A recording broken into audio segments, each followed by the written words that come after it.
대선 막바지 변수로 후보 단일화, 2030 세대들의 표심, TV 토론, 젠더 이슈 이런 것들이 거론되고 있는데요. 이 주제를 놓고 자유롭게 질문하고 답하시면 됩니다. 이번에도 역시 시간은 4분씩이고요. 국민의당 권은희 의원부터 시작하겠습니다. 네, 대선 막바지 변수, 한반도를 둘러싼 미중 간의 기술 패권 전쟁, 이에 대한 대한민국의 생존 전략, 이러한 부분들이 이슈가 되어야 함이 마땅함에도 불구하고 더불어민주당 이재명 후보와 국민의힘의 윤석열 후보의 본인들의 문제로 막판 이슈가 단일화, 그리고 갈라치기 로 기결이 되고 있습니다. 먼저 단일화와 관련해서 양 후보 모두 박스권에 갇혀서 스스로는 국민들에게 희망을 줄 수 없고, 그리고 그럼으로 인해서 확장성을 확보하지 못하니 이 중도층의 넓은 확장력을 가진 안철수 후보에 대해서 단일화 이슈를 끊임없이 자극을 하고 있는데요. 먼저 확실하게 안철수 후보는 단일화가 없다라는 부분을 확인시켜 드리고요. 국민의힘에 특히 제가 유감스러운데 단일화 이슈를 자가 발전을 시키고 있어요. 이준석 당대표 단일화와 관련해서 본인이 단일화 싫다, 단일화와 관련해가지고 끊임없이 문제 제기하는 국민의당의 속마음이 있다라는 식으로 전혀 사실과 다르게 자가 발전을 시키고, 거기에 대해서 국민의당이 참다 반응을 보이며 그 반응을 보고 거봐라, 국민의당은 단일화를 생각하고 있지 않느냐라는 이런 자가 발전을 하고 있는데, 제발 관련해서 자가 발전을 멈추시고 단일화 이슈가 아니라, 그리고 안철수의 확장력에 의존해서 이번 대선에서 국민들의 선택을 받겠다라는 그런 안이한 생각을 버리시고 스스로 경쟁력이 없는 부분에 대해서 다시 한번 성찰을 하시기 바랍니다. 다시 한번 국민의당 깨끗하고 유능한 안철수 후보는 단일화 없이 국민들의 선택을 받도록 하겠습니다. 그리고 갈라치기와 관련해서도 마찬가지로 국민들을 전체적으로 통합해 나갈 도덕성이 없는 후보들이 국민들을 분열시키는 갈라치기 수법으로 표심을 얻고자 하고 있습니다. 정말 대한민국의 심각한 네, 의원님 질문을 해주십시오. 네.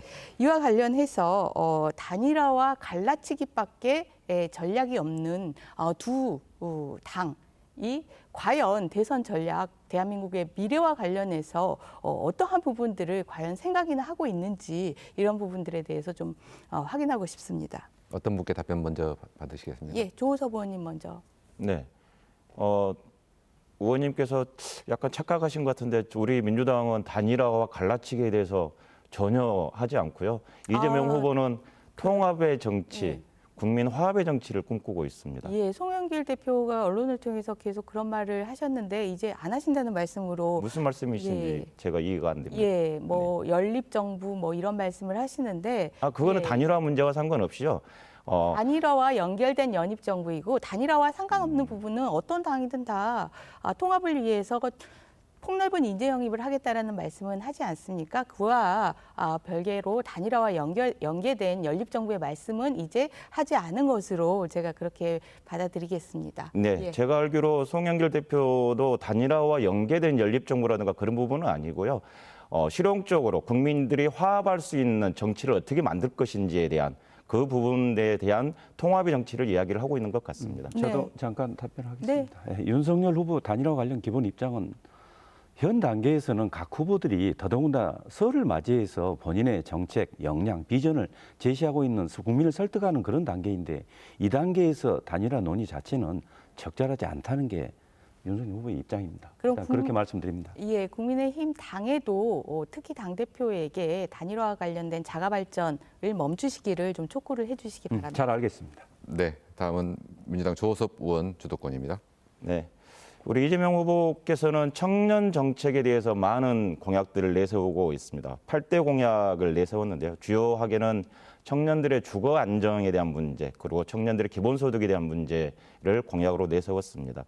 주택을 대량으로 공급해서 청년들이 걱정 없이 살 수 있도록, 그리고 무주택자가 생애 최초에 주택을 구입했을 당시에 금융 제한을 완화하는 부분들, 그리고 청년들에게 기본소득을 연 100만 원씩 2023년도부터 19세와 29세의 청년들에게 지급하는 청년 기본소득도 제한을 하고 있습니다. 그리고 청년 기본 금융제도라는 부분들도 공약으로 내세우고 있고요. 청년 일자리를 어떻게 만들 것이냐는 대한 부분들에 대한 공약도 있습니다. 그리고 군 장병에 대한 지원 확대하는 부분들, 월급 200만 원 이상에 대한 부분, 병사 휴대폰 요금 절반 경감 부분들도 공약으로 내세우고 있습니다. 이것처럼 우리 청년들이 보다 더 살기 좋은 대한민국을 만들어가는 데 있어서 어떻게 하면 의견들을 더 듣고 청년들의 의견을 더 수렴할지에 대한 부분들에 고민을 많이 하고 있습니다. 그래서 최근에는 2030의 청년 장관을 임명할 수 있도록 하겠다. 그리고 청년들이 정치권에 많이 들어올 수 있도록, 그래서 청년의 목소리를 정치에 실현될 수 있도록 만들어내겠다는 여러 말씀들을 많이 하고 계십니다. 그런데 우리 윤석열 후보에 관련된 이야기, 아까 우리 송기석 의원님께서 말씀 주셨는데 여가부, 즉 여성가족부 폐지가 아니죠, 그러면? 그렇습니다. 폐지 아니죠? 그 의미가 네. 여성 정책, 뭐 청소년 정책을 포기하겠다는 그런 의미의 폐지가 아닙니다. 그러면 제대로 역할을 못한 현재 여가부는 폐지하는 게 맞다라는. 그러니까 윤석열 후보가 페이스북에 쓴 여성가족부 폐지 그 말은 거짓말이네요? 아니 그렇지 않죠. 그럼요. 현재 여가부는 폐지하겠다는 겁니다. 아, 그럼 여가부 폐지네요? 그렇죠. 현재 여가부는 폐지를 하되 보통 폐지하면 개편이라고 이야기를 하거든요. 지금 송기석 의원님이 주장하신 것처럼 한다면 여성가족부 개편 그렇게 가야 되는데 폐지라고 쓰셨어요. 그러면 폐지를 한다는 거거든요. 자, 아닌가요? 맞습니다. 자, 왜 그렇게 아까 강은미 의원님도 그 말씀하셨는데 대선 후보가 어떤 공약을 이야기를 하면서 밑도 끝도 없이 이 여가부 폐지 이것만 나오니까 이제 설명이 있어야 되는 거 아니냐는 건데 사실은 2030 세대 사이에서는 여가부 폐지 가지고 계속 논쟁이 있었습니다. 그래서 윤석열 후보 입장은 현재 여성가족부는 폐지하겠다는 그 입장을 낸 거고요. 그리고 그 예, 뒤에는요? 그렇습니다. 그 뒤에는 어떻게 합니까? 아니 그리고 이제 여성, 가정, 그다음에 인구 감소 문제 이것을 정말 제대로 체계적으로 정책을 세우고 집행할 수 있는 그런 부처를 다시 만드는 것을 검토하고 있다라는 뜻입니다. 그게 그 일을 하고 있는 게 여성가족부거든요. 그러니까 그걸 폐지하겠다고. 아무튼 그렇습니다. 네. 그리고 우리 김건희 배우자께서 미투 발언하신 거 기억나시죠? 네. 미투. 예, 미투 발언. 관련, 네. 한국 대선 영국의 인디펜던스 보도를 보면 한국 대선 후보자의 아내가 미투 불만은 남성이 여성에게 돈을 지불하지 않을 때 발생한다라는 보도를 한 적이 있습니다. 혹시 보신 적 있으세요? 발언 내용은 제가 확인한 바 있습니다. 그래서 보도가 됐습니다. 영국 일간지에, 언론사에. 이것처럼 대한민국의 국격은 대통령과 영부인에 있습니다. 그런데 과연 대한민국 국격이 지켜줄 수 있을지에 대한 굉장한 많은 국민들께서 우려를 하고 계십니다. 네. 어떻게 생각하십니까? 네, 사적 발언이긴 하지만 대단히 부적절한 발언인 거 맞습니다. 그 점에 대해서는 후보도 사과했고 저도 사과하겠습니다. 네. 네. 다음은 송기석 위원장님 4분 주도권 드리겠습니다. 네, 윤석열 후보의 그 여성가족부 폐지 이거에 대해서 많은 논란이 있는 걸로 알고 있습니다. 근데 아까 잠깐 말씀드렸다시피 2030 세대 사이에서는 여성가족부를 폐지할 것인가 말 것인가 그거에 대한 그동안 많은 논란이 있었습니다. 사실 2020년도에 설문조사를 보면 대한민국 19세부터 34세 청년들한테 물었습니다. 지금 대한민국에서 평등에 대해서 물어봤더니 그 청년 남성은 뭐라고 이야기하냐면 50% 정도가 평등하지 않다라고 이야기합니다. 청년 여성은 약 75% 정도가 평등하지 않다고 이야기합니다. 과연 그러면 얼마나 평등한가 물었을 때 한 30% 정도의 청년 남성은 평등하다고 30%밖에 안 됩니다. 그런데 여성들 한 18% 정도가 평등하다고 합니다. 이만큼 남성, 여성 2030 평등에 관련돼서는 많은 논란이 있습니다. 그래서 결국 이 방향은 여성가족부를 사실은 그런 특정 분야를 전담하는 부서가 없는 게 더 적절한 거 맞습니다. 먼 훗날 방향이요. 그러나 현재 우리 사회에서 현실적으로 분명히 여성에 대한 차별적인 문제, 뭐 직장이라든가 치안 이런 거 분명히 있는 건 맞습니다. 그러면 이걸 가장 어떤 방법으로 해결하는 게 좋을까요? 거기에 대해서 먼저 정의당의 강은미 의원님, 심 후보님이 생각하는 어떤 방향입니까? 네, 심 후보가 생각하는 남녀평등 문제를 차별 문제를 말씀하셨죠. 어떻게 해결하실 것인지. 네, 저는 이 과도하게 그 정치권에서 남성과 여성을 서로 경쟁하게 만들고 부추기는 것이 오히려 이런 그 남성 여성의 이런 그 혐오가 강화되는 방식으로 진행되는 건 아닌가. 특히 이제 정치에서 좀 우선순위를 차지하고 있는 이준석 대표라든가 이런 사람들의 그런 혐오 발언은 정말 문제라고 생각하고요. 저는 근본적으로 대한민국의 청년들의 삶이 너무 힘들기 때문에 그 문제를 해결하는 방식으로 서로 간에 경쟁하게 되는 이런 문제가 아닌가 이런 생각을 하고 그런 면에서 근본적으로 우리나라의 불평등을 해소하기 위한 정책들이 좀 더 필요하다는 생각을 합니다. 이제 그런 측면에서 청년들에게 좋은 일자리를 어떻게 만들어 줄 것인지 이런 네, 부분에 맞습니다. 대해서 더 정말 방안이 맞습니다. 필요합니다. 예, 그건 윤석열 후보가 일치한 것 같은데요. 정말 좋은 일자리가 바로 복지고 청년의 미래인 것 같습니다. 그건 전적으로 동의하고요. 제가 조수 의원님께 한번 여쭤보고 싶습니다.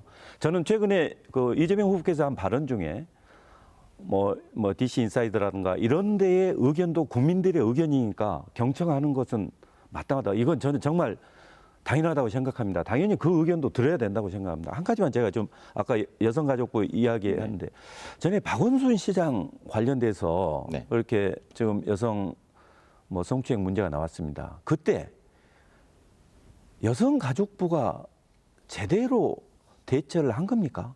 그 피해 여성들에 대한 피해 회복을 위해서 여성가족부로서 기능을 제대로 했다고 보시는지 그걸 한번 여쭤보고 싶습니다. 그때 당시의 상황에 대해서는 제가 기억나지 않고요. 그리고 박원순 시장 문제를 이 자리에서 다시 말씀하시는 것은 좀 적절치 않다고 생각을 하고 여성가족부와 그때 인권위원회에서 결과가 나온 걸로 알고 있습니다. 그리고 여성가족부는 갈등을 조장하는 게 아니라 무엇인가 합리적인 방안들을 찾아서 알겠습니다. 남녀 양성평등에 대한 부분들을 알겠습니다. 추진한 그 걸로 알고 당시 있습니다. 여성가족부는 정말 아무런 조치도 취하지 않았습니다. 그렇기 때문에 폐지 이야기가 나온다는 걸 말씀드립니다. 그것만 네. 가지고 여가부를 폐지한다는 것은 네. 그건 대표적인 적절치 않은 거다라는 뜻입니다. 마무리해 주시죠. 네, 끝으로 강은미 의원께 주도권 드리겠습니다. 네. 아까 간단하게 말씀을 하신 것 같은데 다시 한번 좀 이야기를 하고 싶은데 실제 우리가 그 대선이 이제 코로나 시기이기도 하고 그 대중 집회가 없어지는 상황에서 TV 토론을 통해서 후보가 어떤 생각을 가지고 있고 어떤 후보의 정책이 내가 원하는 정책인지는 볼 수 있는 그 국민들의 당연한 권리입니다. 이제 그럼에도 불구하고 지금 윤석열 후보는 지금 31일 날 이미 준비됐으니까 양자 토론을 비공개로 하자고 하는데 우리 보통 TV 토론 오늘 또 준비한 거 2, 3일 만에 준비했거든요. 그러니까 준비의 문제가 아니라 계속 그 회피하려고 하는 거 아닌가. 대체 무엇이 들어와서 회피하는 것인지 좀 알 수가 없고 정말로 국민들을 위해서 이 정치를 하겠다고 한다면 그리고 적어도 본인이 검사 출신으로서 사법부의 판단을 존중한다고 하면 저는 지금 당장 설 전에 다자 토론해야 된다고 생각합니다. 특히 이제 설이라는 공간이 시민들이 다양한 가족들이나 이웃을 만나서 우리 대선을 어떻게 할 것인지 이야기할 수 있는 그런 자리입니다. 그런 자리에 정말 손이 안 가는 두 가지 음식만 놔두지 말고 정말 그 시민들이 먹고 싶은 잡채나 갈비나 이런 것들도 놓고 다양하게 선택할 수 있는 기회를 줘야 되는 거 아닌가 싶습니다. 어떻게 생각하십니까? 예. 그 TV 토론 그 비공개가 아니고요. 지금 그 방송사 주최 지상파 주최 토론에서 두 분만 와서 토론하는 것은 이제 법원에서 그것은 적법하지 않다고 판단한 거 아니겠습니까? 그래서 윤석열 후보가 생각하는 것은 지금 합의된 이 부분은 먼저 국회나 제3의 장소에서 토론을 그대로 진행하자는 거고요. 그리고 거듭 말씀, 예, 그런 입장이라는 걸 말씀드리고 저도 개인적으로는 위원장님. 설 전 사자 토론하는 거 저도 개인적으로 찬성합니다. 네, 찬성하면 그렇게 진행을 해야죠. 그리고 이미 그런 판단을 내린 건 두 사람만 토론하지 말자는 건데 그런데 이미 준비했다고 기어이 그걸 하겠다고 주장하는 것 자체가 시민들의 마음으로는 이해가 안 되는 측면이라는 말씀드리고요. 또 한 가지 말씀드리면 우리가 이제 매번 대선 때마다 후보 단일화를 이야기합니다. 특히 이제 양 후보가 박빙일 때마다 그런 이야기를 하면서 정말 시민들은 본인이 생각하는 정책을 가지고 있는 후보를 선택할 권리가 있는데 그런 측면에서 민주주의의 꽃이라고 하는 선거에 오히려 차선이나 차악을 선택해야 되는 이런 문제는 정말 심각한 문제다라고 생각하고 이번 기회에 우리가 이 결선 투표제 도입이 정말 필요하다는 걸 다시 한번 시민들이 인식하는 시간인 것 같은데 새 후보들이 결선 투표제와 관련해서 어떻게 생각하시는지 그리고 지금 정치 개혁을 위해서 지금 원내에서 논의를 하고 있는데 거기 안에서 좀 결선 투표제를 좀 적극적으로 진행할 생각이 있는지 좀 답변 부탁드립니다. 예, 국민의당이 먼저 답변드리겠습니다. 정개특위에 결선 투표를 도입하는 개정안이 상정된 걸로 알고 있고 상정안에 공동 발의를 한 당이 유일하게 국민의당으로 알고 있습니다. 국민들의 선택을, 유권자들의 선택을 존중하기 위해서 반드시 이번 정개특위에서 개정안이 통과되어야 하는데 뜻을 모읍니다. 네, 저희 민주당 같은 경우도 당내의 선거에 있어서는 결선 투표제를 실시하고 있습니다. 다만 대통령 선거라든가 다른 선거에서 공직선거에서 결선 투표제를 실시했을 경우에 의미는 찬성을 하지만 그에 대한 비용이라든가 그런 부분들에 있어서 굉장히 국민적 합의가 필요하다라고 느껴집니다. 네, 저도 잠깐 잠깐 기회 드리겠습니다. 예. 결선 투표제 저도 과거 개헌특위 활동할 때 결선 투표제에 찬성을 했습니다. 결선 투표제 필요합니다. 특히 우리 대한민국 상황에서 사표 방지 때문에 제대로 투표를 못 하는데요. 결선 투표를 하게 되면 우리 그 지역 간 또는 이념 간 분열을 또 빨리 극복할 수 있는 길이기도 합니다. 저도 찬성합니다. 네,